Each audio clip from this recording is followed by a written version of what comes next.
Smaller EU nations have a dream to be as equal as Germany, France, and Italy in the European Union. They dream to be the torchbearer of equality and justice in Brussels. However, the hounds of the West are continuously making the smaller European nations gullible. This happened once again. Firstly, their resources were exploited in the name of solidarity.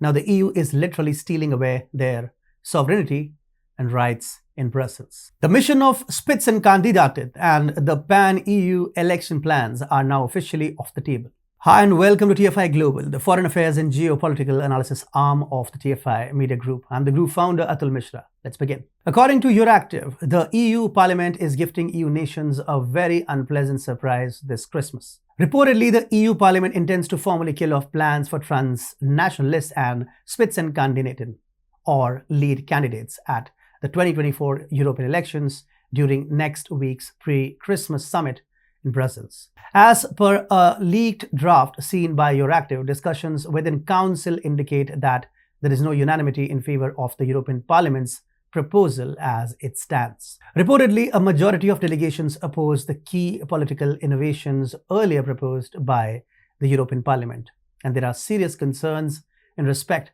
of the principles of subsidiarity and proportionality concerning provisions that go in the direction of establishing a uniform procedure in all member states.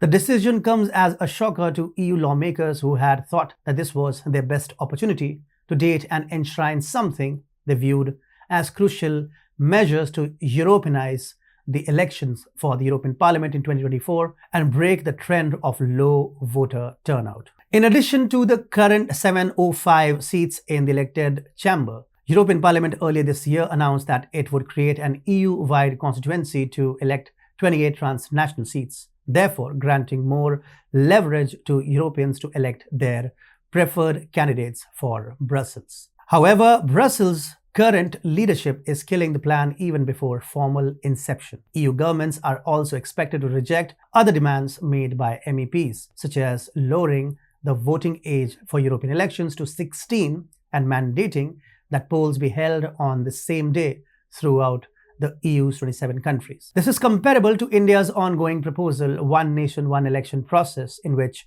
state elections are to be held with general elections. But why does the EU's current leadership appear to be afraid of this proposal that it once backed? Why?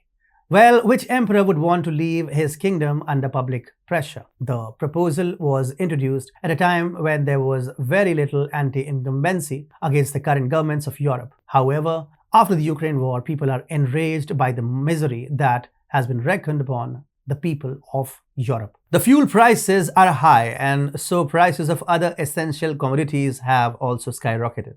In addition, EU governments are also failing to keep a check on the migrant influx, which is adding an insult to injury for the Europeans. People are looking to get rid of their existing governments and replace it with a leader who is keen to address them.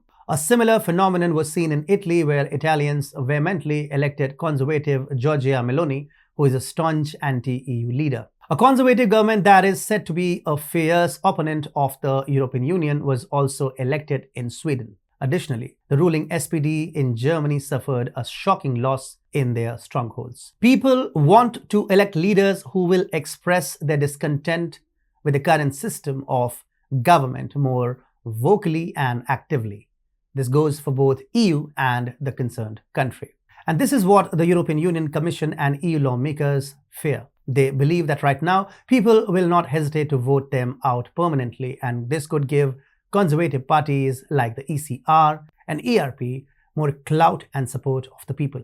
The motion has been abandoned as a result, but make no mistake, the EU will continue to suffer because of the anti-incumbency currently. Issues have only just begun.